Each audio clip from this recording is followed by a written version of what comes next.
Good afternoon, everybody. Uneducated Economist here. So I thought I'd talk a little bit about the deflationary scenario that's taken place in China. And that's not something I think a lot of people were expecting, considering that you hear so much inflationary pressures taking place around the world.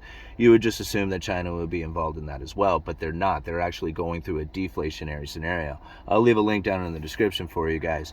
Now, a lot of people just kind of look at the amount of money printing and stimulus that had taken place and just consider that the reasoning for the inflation or whatever. Now, it goes much deeper than that, because if the money had just been printed and just handed out to people and they put it in their bank account, that we wouldn't have seen the inflationary scenario take place that we had seen here in the United States. Now, it was because that money had been printed and handed out in a stimulus fashion. Everybody got a shot at this money. Everybody did. And now when you have everybody with a new grip of money that they can go out there and spend and whatever they wanted at will, right? And there was no limitation on it whatsoever. The massive consumption that had taken place during that had increased, that right there is the real reason why you have an inflationary scenario. And when you sever the supply chain, like we had, when you tell people don't go to work, don't go, trucking, don't, the ports are all shut down, all that stuff, when all that takes place, you prevent the inventory from coming through the system. Now you can stimulate the economy, and for a shot you might have had a bunch of people go out there and buy a bunch of stuff, and you might have seen like a little bit of inflationary pressure, but it would have went right back to the way it was, considering that there was plenty of supply within the system and growth had really dramatically and slowed down. This was something that the Federal Reserve was quite concerned about. So now when we think about when we think about the inflation, it's not from the money printing, it's from what the money printing had done to consumption. That is really what causes the inflation. Now, again, when you sever the supply chain and, prevent people from going back to work, and you have a hard time like getting new employees because of the reasonings that came from that, and we can discuss that in another video as you like. But when you have this continuation of problem, you're going to have a supply and demand imbalance. And that's really where the Federal Reserve is very concerned about how it is that they're going to get their inflationary scenario down, is by bringing that supply back in line with the demand. And now the supply is really low and the demand is really high. And if the demand and supply is imbalanced, that's going to continue to have the inflationary scenario. Let's take a look over at China. Now, China has an issue right now because they're a producing nation, right? So they have plenty of supply. They're not worried about supply. They're the ones who create the supply. What they're more worried about is the demand for their stuff, right, within their own nation. Because if they don't have a demand for their stuff outside of their nation, then they certainly are not going to have a demand for their stuff inside the nation. And that's when things start to slow down with your own economy. Now, if you have a slowdown around the world, and this is where you export your stuff to, is around the world, not just the United States, but everywhere, and you have a slowdown in the amount of orders and manufacturing you're going to do, that's the new money coming into your system. This is how you grow. This is how you increase your standard of living. This is the situation in which that China is now in, is that they are now suffering with the fact that their exports are dropping dramatically. Their manufacturing is dropping. This is their, this is their job, is to produce and send stuff around the world. Now, it's not just that. There also another problem is that there is debt holdings that everybody has. And China is no different from anybody else, where they hold debt just like, every other nation does, but they have issued a lot of debt out there to the whole world, and well, not the whole world, but a good chunk of the world, in the Belt and Road Initiative, as far as being in the forefront of like development within these like developing nations. They are like the ones who are issuing out the loans that they're going to use to build power plants and highways and dams or ports or whatever it is. China has lent out a lot of money to do that. Now, when they get what they are purchasing from these nations are the assets that are known as bonds, right? So they're buying these bonds from these other nations, and that's how they're lending them money. Those assets are also falling as the interest rates are rising everywhere, and those assets just can't be sold off. They have to hold on to them till maturity. That's another problem that's coming from China, is that they are not able to have a ability to just sell these assets off at will. They can't borrow against them. They have to literally just sit on them and wait for the money to return. And now that's just another one of the small problems that they have going on there. When you have low interest rates as well, which China is not nearly as aggressive as raising rates as the United States was, when you have low interest rates, you also have another problem with return on capital investment.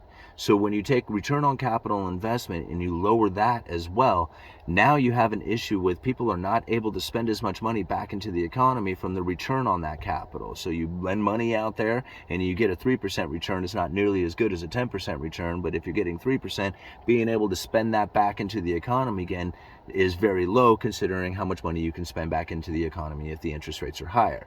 So a low interest rate, especially the closer you get to zero, is actually a deflationary scenario, as that return on capital investment can actually go negative, meaning that you don't get back as much money as you need in purchasing power to carry you on as far as what you could spend it today as. So, you can spend $100 today, or you can invest it, and the return on capital that you get, the return on that investment, by the time you adjusted for inflation, you have actually lost purchasing power going into the future. That, again, is another deflationary scenario. And so when you have low interest rates, when you have a manufacturing slowdown taking place, that's the new money coming in. When you have asset depletions, right, going on because the interest rates are going up and the bond prices are coming down. All these things, these are deflationary scenarios that are impacting China. Right? And now here in the United States, I mean, we're suffering quite the opposite. We're talking, inflationary scenarios, but we have the money coming in a much different fashion. See, we look at the money that we have coming in, it's coming from the debt issuance that we have going on out there. So we're not like manufacturing stuff to bring in the new money. We're issuing out US Treasuries. And when we issue out these U.S. treasuries, what we are doing is we are borrowing money from the rest of the world so long as they're holding those treasuries. And now I know a lot of people are like, oh man, nobody's using any treasuries getting out of the dollar. That's not true, right? That is simply not true. There is a lot of that de-dollarization stuff taking place, but it's not to the point that it's going to throw the dollar off of its pedestal tomorrow. Right? I mean, it's going to happen someday down the road, but it's not happening tomorrow. It's not going to happen the day after that. And if you go and just look at some of the commodity prices that are, that are priced out in dollars around the world, mainly look at oil. Oil is a great indicator of the input cost going into manufacturing. It's less than 50% of its all-time high. So when we think about like what it is that's going to input costs going into manufacturing, and you got a manufacturing slowdown taking place in China right now, that is a deflationary scenario that's going to continue to hit China as their new money coming in is going to continue to deplete. Right? Deflation, that's happening there.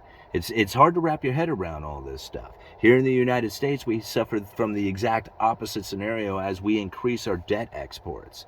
The U.S. Treasuries are keeping, although a lot of people don't believe it, they are still in demand. And the more they issue out there, the more we go into debt, the more they are actually used as trade. Now, again, as people are starting to get out of the dollar and move into other currencies, what we are going to find is a strengthening of the dollar during that time. It's going to be something very different from what anybody is really anticipating. And the reason that you're going to see the dollar strengthen is because the demand for the Federal Reserve liabilities, when you hear that statement, that comes from the Federal Reserve. When they say it depends, like when they asked them, how much money do you plan on printing?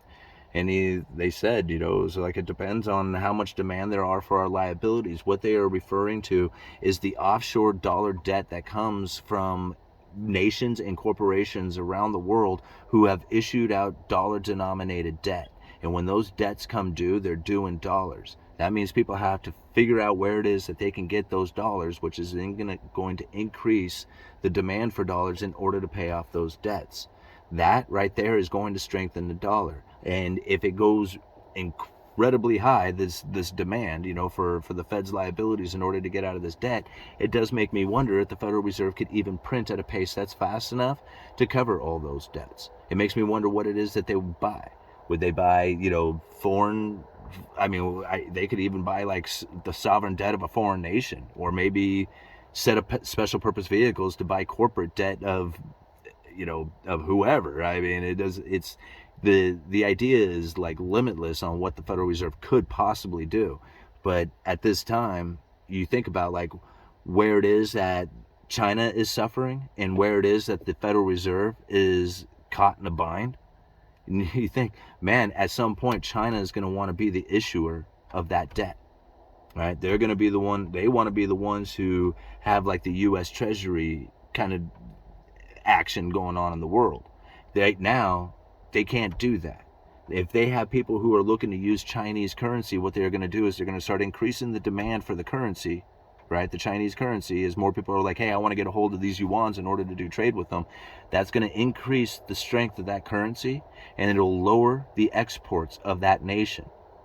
People will not be able to afford as many exports. So what China will have to do is they'll have to increase the amount of currency that they issue, which means that they have to figure out a way to issue out that currency. And the only way to really do it is to say, hey, here's some debt. Let me sell you debt.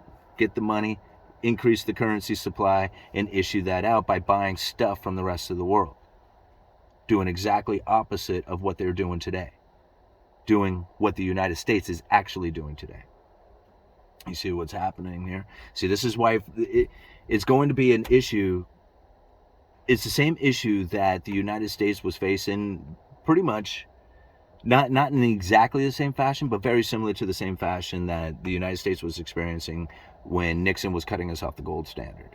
You know, he was trying to figure out a way because the new manufacturing of stuff and bringing in new money that way was not working, right? It was going to fail. And we were going to start failing on our debt obligations. And so it was like, okay, well, we got to stop this whole gold standard and be able to print willy-nilly. Even though he said the dollar today will buy as much as the dollar tomorrow, it was a straight up lie. He knew it wasn't going to take place like that. And that from that point on, we were going on a 100% fiat currency.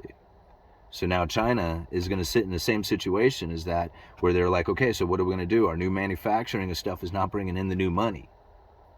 How do we get new money? We got to start issuing out debt. How do we issue out debt and get people to want to demand it? By having the world reserve currency. Because then people will want the world reserve currency. They're going to want the safe and liquid asset to go with it. Then you're going to have to trust China that they're going to actually stand up to their obligations and back them, like the United States has with the US Treasuries, which is the most safe and liquid asset in the entire world, right? Not that I want to trust it, but that's what it's considered. And, you know, when you have a safe and liquid asset like the U.S. Treasuries and a nation that's willing to go into as much deficit trade as the United States is, then, well, you're able to carry on with this world reserve currency, and you can have an inflationary scenario by printing up money, severing the supply chain, and giving that money out to people and stimulus packages and tell them to wipe out the inventory. Boom. You know, inflationary scenario to be had. Man, I really ramble on these things. Okay, I got some mail. Let's open up the mail. Let's do mail call video. You know, still, like, you have to think.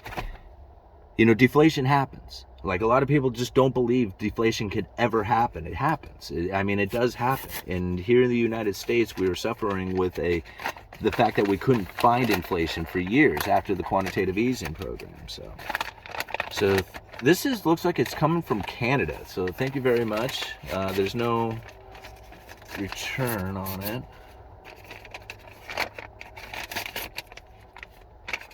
Oh, there's a bunch of stuff in here.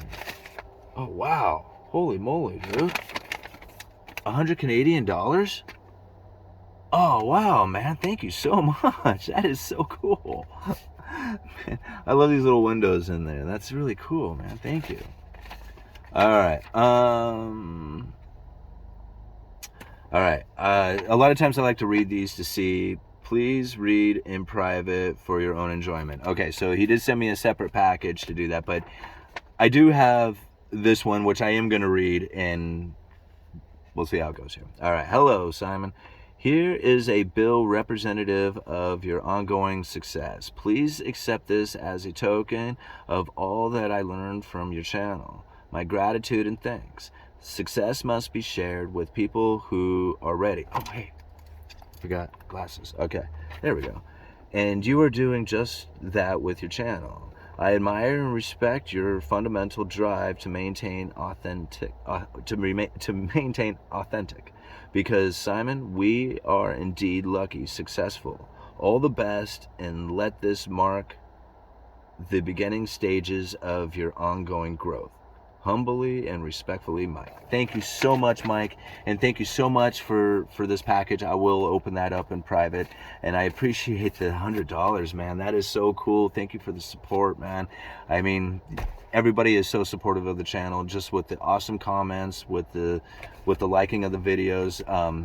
I typically don't ever ask for you guys to like the videos unless it's a live stream or something like that, because I really feel that if you truly enjoy this video, you'll like it all on your own. Same thing with the subscribing. I never ask for subscriptions either, but I thank you all for subscribing to the channel, especially those who are new to the channel. Thank you for coming to this channel, and you know, we are constantly trying to discuss things in a way that everybody can understand and have a discussion about. You know, I can't thank you guys enough for being here. But anyway, I'm gonna head off to bingo. That's why I got the shirt on. Gonna go call bingo down at the Workers. If you are in Astoria, it's Sunday evenings. Starts about 6:30 down at the Workers Tavern. Come see me, call bingo. All right, Uneducated Economist, you let me know.